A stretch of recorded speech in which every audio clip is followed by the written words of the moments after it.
aabahoodii soo koriyey oo ku soo dhibtooday ayay dileen kadib maxaa dhacay muuqaalkan dhammaadkiisa ayaan ku daawan doonaa waxyaalo la yaab leh. laakiin haddii aad muslim tahay ha iloobin inaad muuqaalka like saarto si aan u garanno tirsiga dadka muslimiinta ayna soo booqdo like-tu muuqaalka waxay gaarsiinaysaa meel fog channelkana subscribe saar walaalkayow gambaleelkana u furo si ay kugu soo dhacaan muuqaaladeena isla markaas fadaalu cala alkhayri ka faacilihi qofka khayrka faafiya wuxuu la mid yahay qofka sameeya.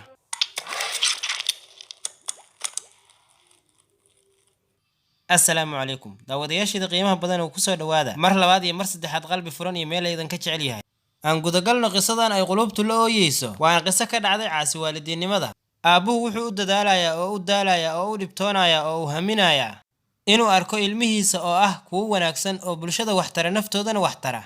ilmahaana ma rabaan waxa caasinimo iyo dabamaro ahayn waa sheekada aabbo uu ilaahay ku irsaaqay 5 wiil iyo 2 gabdhood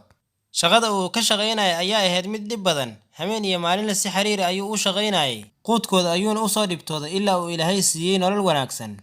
kadibna wuxuu isku dayay inuu ku dadaalo waxbarashadooda mana uu sahelin wax nasiina iyo farxada maxaa yeelay ayaga ayaa ahaa kuwa ka daba wareega oo dhibaya si hagaagsan aan wax u baranayn dhibtoosho badan kadibna natiijadoodii koowaad ayay gaareen kii ugu weynaa ayaana noqday mid xisaabiye ah kii labaadna wuxuu noqday maamulo shirkaddan kii saddexaadna wuxuu noqday mid injineer ah kii afraadna dugsiga sare ayuu ka baxay wuxuuna helay shaqo xor ah kii shanaadna wuxuu noqday muhandis saynisyahan ah labadii gabdhoodna diblooma ayay diyaariyeen kadibna way guursadeen jirro ayaa aad u qabatay ninkii odaga ahaa isagoo markaasna da ah hooyaduna waxay ahayd mid la tacaalaydo la mudrugaysan odaga kadib markuu daashaday cudurka sonkortu waxaana ku batay qarashkii iyo waxyaalihii uu isticmaalayay odagu aad ayuuna uga niyad jabay ilmihiisa kadib markuu arkay inaysan waxba tarayn murugadiisana aysan kala qayb qaadanayn ayaguna ma aysan danaynayn inay ka khafiifiyaan murugahaas badan oo danahooda gaarka ayay ku mashquuleen mid kastana wuxuu u shaqo tagay meel ka fog odagii halkay u soo dhawaa lahaayeen oo mushkiladihiisa xalli lahaayeen waxaana iska yareed inay aabahooda soo booqdaan ama gurigiisa ay imaadaan ayagoo xaaladaas ku sugan ayay ku soo dhacday ilmihii fikrad ah inay ka takhalusaan aabahooda ama ay nolosha dhaafiyaanba ayagoo aysan wax murugaaba ku hayn jiradiisu waxayna ku kibreen naxariisihii iyo nicmooyinkii badnaayo uu u soo geli jiray shaydaankooda ayaana kula taliyey fikraddan xun oo ah inay aabahooda dilaan maalintii lagu ballamay ayay kulmeen ilmihii waxayna u tageen aabihii jiranaa waxayna u tageen isagoo ku jira xaalad caafimaad oo aad u wareersan iyo jirrooyin fara badan oo jirkiisa dilatay kii ugu yaraa ayaa aabahooda u dhowaaday wuxuuna ku buufiyey sun khatar ah isla markaasna aabihii ayaa miyir daboolmay isla markaasna ruuxda ayaa ka baxday wuuna dhintay kadibna waxay ka tashadeen siday u aasi lahaayeen ayadoo aan la ogeyn god ayayna u qodeen kadibna way ku aaseen habeenada ka mida ayay hooyadii soo kacday ilmaheedii wada halaaqoonaya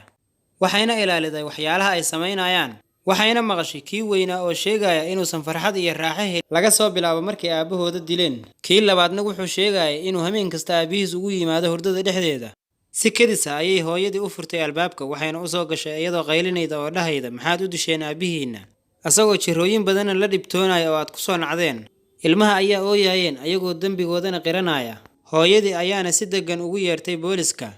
si loogu dhiibo cadaaladda si ay u qaataan xukun ah xabsi abadi ah walaalkayga muslimka ahow ducadan ila aaminso channelkana subscribe saar muuqaalkana like saar ilaahuna aqbal aamiin اللهم لك الحمد والشكر كما ينبغي لجلال وجهك وعظيم سلطانك اللهم أكفيني بحلالك وأغنيني بفضلك عمن سواك اللهم إني أحمدك حمدا كثيرا وأشكرك شكرا كثيرا يليق بجلال وجهك وعظيم سلطانك اللهم رب السماوات السبع ورب الأرض ورب العرش العظيم ربنا ورب كل شيء فالق الحب والنوى منزل التوراة والإنجيل والفرقان أعوذ بك من شر كل شيء أنت آخذ بناصيته اللهم أنت الأول فليس قبلك شيء وأنت الآخر فليس بعدك شيء وأنت الظاهر فليس فوقك شيء وأنت الباطن فليس دونك شيء اقضي عنا الدين واغنينا من الفقر وارزقنا من واسع الأبواب اللهم اجعل في قلبي نورا وفي سمعي نورا وعن يمين نورا وعن يسار نورا وفوق نورا وتحت نورا وأمام نورا وخلف نورا اللهم اجعل لي نورا في قلبي واجعل لي نورا في سمعي واجعل لي نورا في بصري، واجعل لي نورا عن يميني ونورا عن شمالي، واجعل لي نورا من بين يدي ونورا من خلفي، وزدني نورا وزدني نورا وزدني نورا يا أرحم الراحمين.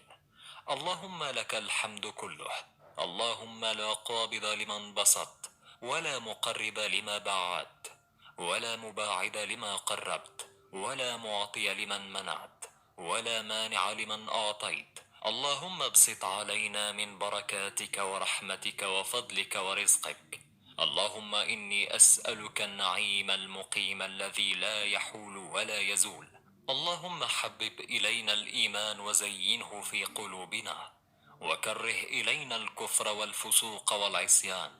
واجعلنا من الراشدين.